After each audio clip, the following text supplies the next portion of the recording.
ಶಾಸಕರು ಅಂದರೆ MLCಗಳು, ಮೇಲ್ಮನೆಯ ಸದಸ್ಯರೆಲ್ಲ ಹಲವು ಸಭೆ ಸೇರಿದ್ವಿ. ಈಗ ಮುಂದೆ ಬರ್ತಿರ್ತಕ್ಕಂಥ ಅಧಿವೇಶನದ ವಿಚಾರದಲ್ಲಿ ಅನೇಕ ವಿಚಾರಗಳ ಚರ್ಚೆ ಆಯಿತು.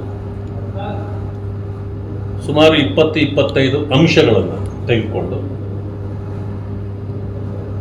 ಯಾವ ವಿಚಾರಗಳನ್ನು ಪ್ರಯಾರಿಟಿ ಮೇಲೆ ತೆಗೆದುಕೊಳ್ಬೇಕು ಮತ್ತು ಯಾವ ಯಾವ ವಿಚಾರಗಳನ್ನು ಚರ್ಚೆಗೆ ತೆಗೆದುಕೊಳ್ಬೇಕು ಅಥವಾ ಅರ್ಧ ಗಂಟೆಗಳ ಕಾಲ ಚರ್ಚೆಗೆ ಕೇಳಬೇಕು, ಪ್ರಶ್ನೆಗಳನ್ನು ಮಾಡಬೇಕು, ಹೀಗೆ ಚರ್ಚೆಗಳನ್ನು ಮಾಡಿದ್ದೇವೆ. ಜೊತೆಗೆ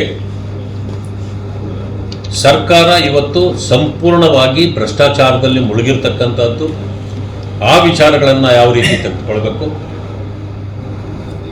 KPSC ಇದರಲ್ಲಿ ಬಹಳ ಜನ ಯುವಕರಿಗೆ ಬಹಳ ಅನ್ಯಾಯ ಆಗಿದೆ ಅಂತಕ್ಕಂಥ ದೊಡ್ಡ ಕೂಗಿದೆ ರಾಜ್ಯದಲ್ಲಿ. ಅದು 9 ಯೂನಿವರ್ಸಿಟಿಗಳನ್ನ ಮುಚ್ತಾ ಇರತಕ್ಕಂಥದ್ದು, 6,000 ಶಾಲೆಗಳನ್ನು ಮುಚ್ಚುವ ಅಥವಾ ಕೆಲವು ಕಡೆಗಳಲ್ಲಿ ಜೋಡಿಸುವ ಕಾರ್ಯವನ್ನು ಮಾಡ್ತೇವೆ ಅಂತ ಹೇಳಿರ್ತಕ್ಕಂಥ ವಿಚಾರಗಳು. ಮತ್ತೆ KDBಯಲ್ಲಿ ಅನೇಕ ವಿಚಾರಗಳು,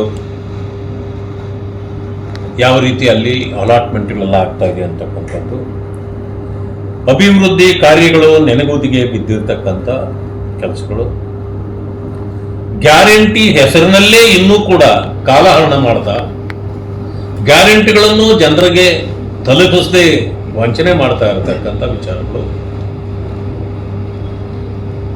ಆಮೇಲೆ ಸರ್ಕಾರಿ ಆಸ್ಪತ್ರೆಗಳಲ್ಲಿ ಔಷಧಿಗಳ ಕೊರತೆ ಮತ್ತು ಕಳಪೆ ಔಷಧಿಗಳ ಬಳಕೆ, ಜೊತೆಗೆ ಶಿಶುಗಳ ಮರಣ, ಮತ್ತೆ ಗರ್ಭಿಣಿ ಸ್ತ್ರೀಯರ ಇವತ್ತು ಮರಣ ಹೊಂದುತ್ತಾ ಇರತಕ್ಕಂಥದ್ದು, ಆತ್ಮಹತ್ಯೆಗಳು ಹೆಚ್ಚಾಗ್ತಾ ಇರತಕ್ಕಂಥದ್ದಕ್ಕೆ ಕಾರಣ ಹತ್ಯೆಗಳಾಗ್ತಾ ಇರತಕ್ಕಂಥದ್ದು. ಇಂತಹ ಅನೇಕ ವಿಚಾರಗಳಿವೆ ಇವತ್ತಿನ ದಿವಸ. ಇವುಗಳೆಲ್ಲವನ್ನು ಆಮೇಲೆ ವಿಶೇಷವಾಗಿ ಪರಿಶಿಷ್ಟ ಜಾತಿ ವರ್ಗಗಳಿಗೆ ಇಟ್ಟಿರ್ತಕ್ಕಂಥ SC ST TSP ಹಣವನ್ನು ದುರುಪಯೋಗ ಮಾಡ್ತಾ ಇರತಕ್ಕಂಥದ್ದು. ಈ ಸಾರಿ ಯಾವುದೇ ಕಾರಣಕ್ಕೆ ಹಣವನ್ನ ಗ್ಯಾರಂಟಿಗಳಿಗೆ ಬಳಸಿದ್ದೇ ಆದರೆ ಇಡೀ ರಾಜ್ಯಾದ್ಯಂತ ನಮ್ಮ ದೊಡ್ಡ ಹೋರಾಟವನ್ನ ಪ್ರಾರಂಭ ಮಾಡಬೇಕು. ಆ ಕಾರಣಕ್ಕೆ ಭಾರತೀಯ ಜನತಾ ಪಕ್ಷ ಕೂಡ ಸಂಪೂರ್ಣ ಸಜ್ಜಾಗಿದೆ. ಇವತ್ತು ನಾವು ಕೂಡ ಶಾಸಕರೆಲ್ಲರೂ ಸೇರಿ ಇದನ್ನ ಯಾವ ಹಂತಕ್ಕೆ ತೆಗೆದುಕೊಂಡು ಹೋಗಬೇಕು ಅಂತಕ್ಕಂಥದ್ದು ಇದೆ. ಆಯವ್ಯಯದಲ್ಲಿ 24-25ರಲ್ಲಿ ಕೇವಲ 57% ಅಷ್ಟೇನೆ ಇದುವರೆಗೂ ಖರ್ಚು ಮಾಡಿರೋದು. ಇನ್ನೂ 41-42% ಖರ್ಚಾಗಲೇ ಉಳಿದಿದೆ.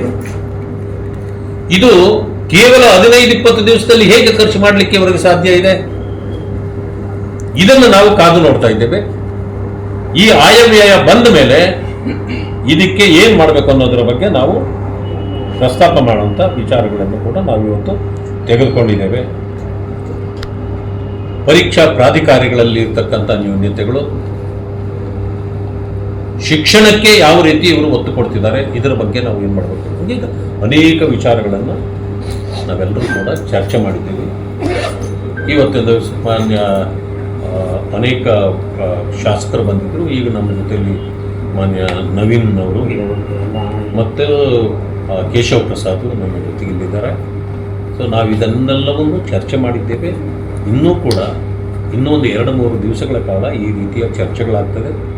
ಪ್ರಯಾರಿಟಿ ಮೇಲೆ ಯಾವ್ಯಾವ ಇಶ್ಯೂಗಳನ್ನು ಯಾರ್ಯಾರು ತಗೊಳ್ಬೇಕು ಅಂಥೇಳಿ ಪರಿಣಿತಿ ಯಾವ ವಿಚಾರಗಳಲ್ಲಿ ಯಾರ್ಯಾರಿಗಿದೆ ಅದನ್ನು ಅವರನ್ನು ಪ್ರಿಪೇರ್ ಮಾಡ್ತಕ್ಕಂಥದ್ದು. ಜೊತೆಗೆ ನಾವು NDA ಭಾಗವಾಗಿರ್ತಕ್ಕಂಥ ಕಾರಣದಿಂದಾಗಿ ಜನತಾದಳದ ಸದಸ್ಯರನ್ನು ಕೂಡ ನಮ್ಮ ಜೊತೆಯಲ್ಲಿ ತೆಗೆದುಕೊಂಡು ಇವೆಲ್ಲವನ್ನು ಕೂಡ ಸದನದಲ್ಲಿ ನಾವು ಚರ್ಚೆ ಮಾಡೋರಿದ್ದೀರಿ. ಈ ಸರ್ಕಾರ ಮಾಡ್ತಿರ್ತಕ್ಕಂಥ ಅನಾಹುತಗಳು,